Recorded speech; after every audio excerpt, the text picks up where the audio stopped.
മൂന്ന് കഥകൾ. രചന ഷാഹുൽ ഹമീദ് KT. ജീവജാലങ്ങൾ. നായ. വെളുത്ത നായയുമായി അയാൾ അകത്തേക്ക് വന്നപ്പോൾ ഏവരും ഞെട്ടിപ്പോയി. രാജ്യത്തെ മുൻനിര നടന്മാരിൽ ഒരാളാണ് അയാൾ.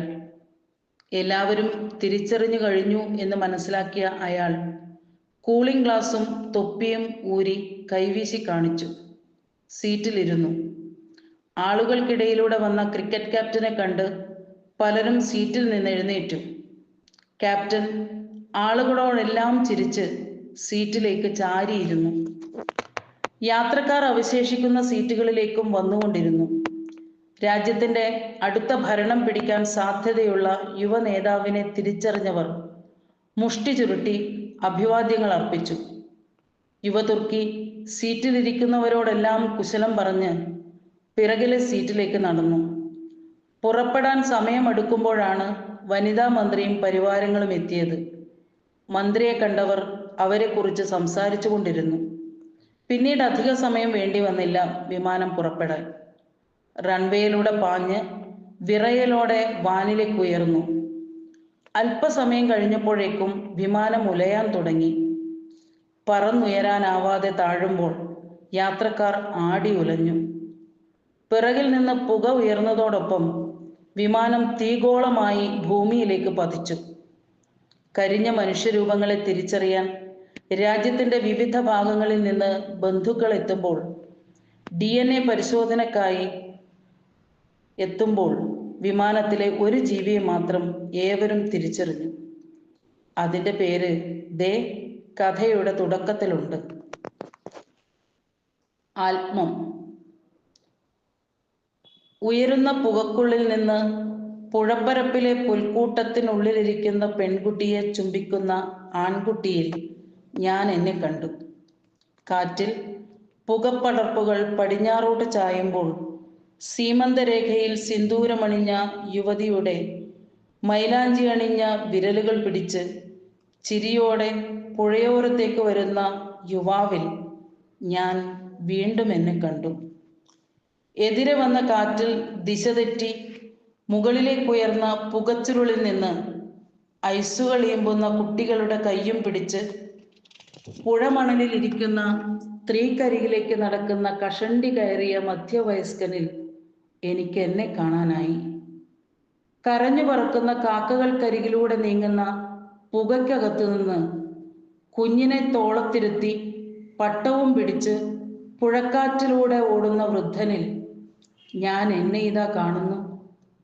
പാലത്തിലൂടെ ഇരമ്പിപ്പായുന്ന തീവണ്ടിക്കരിക്കിലൂടെ ഉയരുന്ന പുകപടലങ്ങൾക്കുള്ളിൽ നിന്ന് പുഴയോരത്തെ കനലടങ്ങിയ എൻ്റെ ചിതക്കരികിൽ നിന്ന് ഈറൻ വസ്ത്രങ്ങളുമായി നീങ്ങുന്ന മകനെയും ബന്ധുക്കളെയും ഒന്നുകൂടി കണ്ട് ഞാൻ മേഘങ്ങളിലേക്ക് ഉയരുന്നു. തമ്പുരാൻ. ഒടുവിൽ ഞങ്ങളുടെ കൂരയിലേക്കും ബൂട്ട്സുകളുടെ ശബ്ദങ്ങൾ വന്നെത്തുകയാണ്. കുതിരക്കുളമ്പടികളും വിസിലൊച്ചകളും അരികിലേക്ക് അണയുന്നു. പടിഞ്ഞാറുള്ളവരുടെ കൂരകളെ തേടി അവർ 2 ദിവസം മുമ്പ് വന്നപ്പോൾ ഉയർന്ന പ്രതിഷേധങ്ങളിലൊന്നും ഞങ്ങൾ പങ്കുചേർന്നിരുന്നില്ല. അവിടെയുള്ളവരാരും ഞങ്ങളുടെ മതക്കാരല്ലായിരുന്നുവല്ലോ. പട്ടാളക്കാരിതാ കൂരകളിലേക്ക് എത്തുന്നു. ഞാൻ തകര ഷീറ്റുകൾക്ക് വിടവിലൂടെ നോക്കി. അവരിൽ ചിലരുടെ കൈകളിൽ വലിയ ബക്കറ്റുകളുണ്ട്. അതിലെ രക്തക്കൊഴുപ്പിൽ പൊങ്ങിക്കിടക്കുന്ന കണ്ണുകൾ ആടി ഉലയുന്നത് നിലാവെളിച്ചത്തിൽ ഞാൻ കണ്ടു. കുതിര കാലുയർത്തി അമറി. ടോർച്ച് വെളിച്ചങ്ങൾക്കൊപ്പം ചില പട്ടാളക്കാർ ഓരോരോ വഴിയിലേക്ക് തിരിയുന്നു. അകത്താരുമില്ലേ?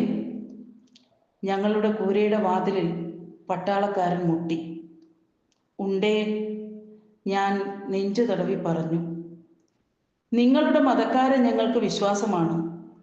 എങ്കിലും ചോദിക്കട്ടെ, തമ്പുരാനെ ഇകഴ്ത്തുന്ന സിനിമ നീയും കുടുംബവും കണ്ടിരുന്നോടാ?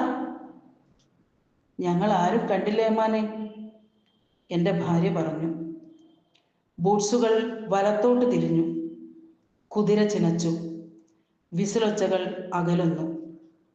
കൂരക്കരികിലൂടെ നീങ്ങുന്ന പട്ടാളക്കാരിൽ ആരോ അടുക്കളയിൽ നിന്നുള്ള അടക്കം പറച്ചിൽ കേട്ടു. ഗർഭിണിയുടെ വയർ കുത്തിപ്പിളർക്കുന്നത് സിനിമയിൽ നിന്ന് വിട്ടുമാറ്റിയിട്ടുണ്ട്. അന്നും ഇന്നും ആ അക്രമികൾക്ക് ഒത്താശ ചെയ്തു കൊടുത്ത ആളാണ് തമ്പുരാൻ എന്ന സത്യം സിനിമ പറയുന്നു. പൊടുന്നനെ പട്ടാളക്കാരുടെ ബൂട്ട്സുകൾ തകര ഷീറ്റുകളിലേക്ക് ആഞ്ഞു പതിച്ചു. ഞാനും ഭാര്യയും അടുക്കളയിലേക്ക് ഓടിയെത്തിയപ്പോഴേക്കും ഞങ്ങളുടെ പെൺമക്കളെ അവർ പുറത്തേക്ക് വലിച്ചിട്ട് കഴിഞ്ഞിരുന്നു. വാളുകൾ തിളക്കത്തോടെ ഉറകളിൽ നിന്നുയരുന്നു.